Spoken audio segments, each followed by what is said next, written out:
Have you ever met someone and thought you had them all figured out, only to find out you were completely wrong? First impressions can be deceiving. You walk past someone, glance at their face, and boom, your brain whispers they're trustworthy, or dangerous, or intelligent, or dumb. But should we trust our instincts? Psychology. Made. Simple. I'm a neurospicy psych major on the long road to PhD. You can call me Dex. And this is meant to be a 30,000 foot view of the subject, which will educate you and hopefully inspire you to want to learn more. Studies show we form first impressions in just 100 milliseconds. Faster than the blink of an eye. But here's the real kicker. Those snap judgments, they can stick around even if they're proved wrong. Whether it's a job interview, a date, or picking a seat on the bus, we make rapid judgments based on appearance, behaviours, body language, even the space someone occupies. But don't worry, we're going to break this down scientifically, socially, and of course, psychologically.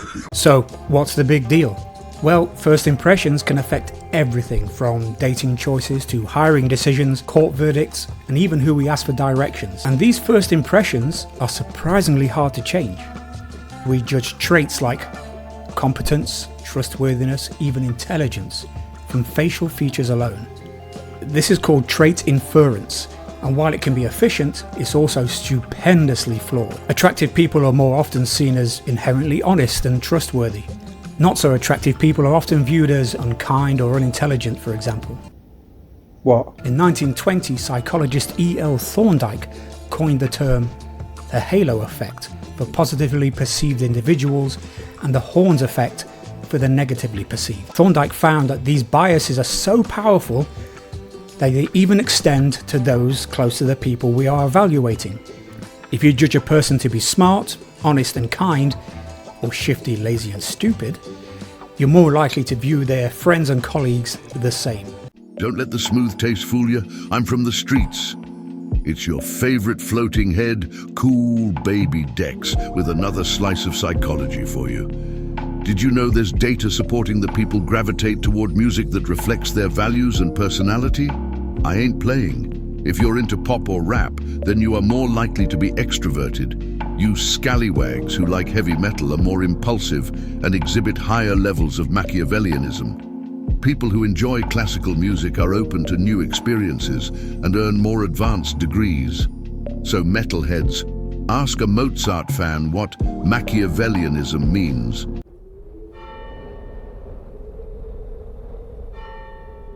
You like jazz? You're more analytical. Those with a high empathy prefer chill R&B and soft rock. So if you be tripping on Luther Vandross, you're a sensitive mofo. It's all good. So what's your jam? Me, it's funkadelic all day, every day. I got a chip. Some fool be playing me and I'm frightfully cross. Time to give rude boy a piece of my mind. Deuces, yo. We're biased by imperfect memories, the media, cultural and societal norms, and even our own mood at the time. These biases don't always reflect someone's true character. In fact, they're often based on stereotypes or context, not actual behaviour, what we call zero acquaintance judgments, and we aren't even aware we're doing it.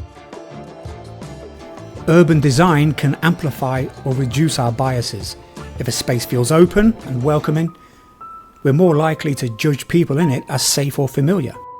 People walking through public spaces like parks, bus stops or malls are judged differently depending on the design of the space itself.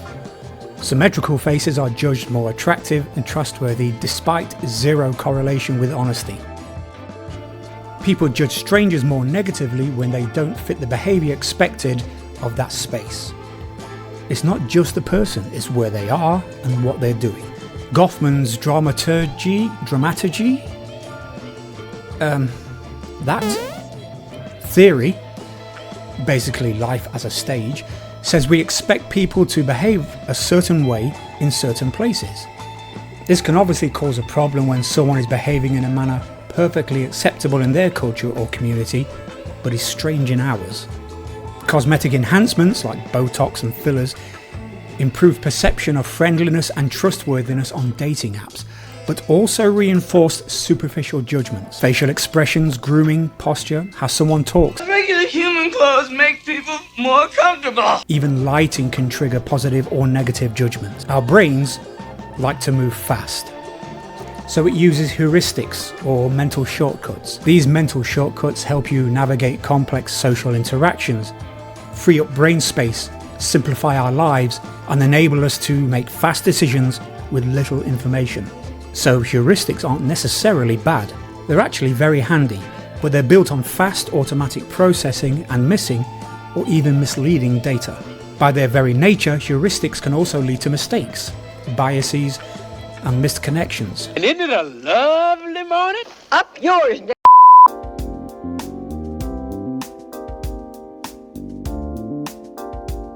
The punchline? Once formed, your first impression becomes deeply embedded, making it harder to change your mind, even after being presented with evidence that proved your first impression was wrong. You ever been on the receiving end of that?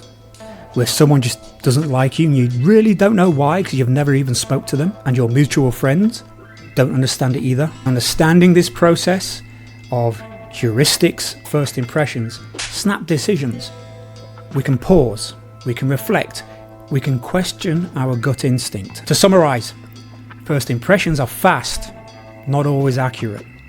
They're influenced by facial features, context, behavior, even the environment around you. Cosmetic tweaks can alter how we're perceived, but often reinforce shallow judgments. Urban design and expectations shape how we see strangers. And most importantly, your brain is trying to help, but it's not always right. Now you've got a better grasp of the psychology, maybe you can use it to challenge your assumptions. Good evening, Sheriff. Sorry about the up yours, Nick.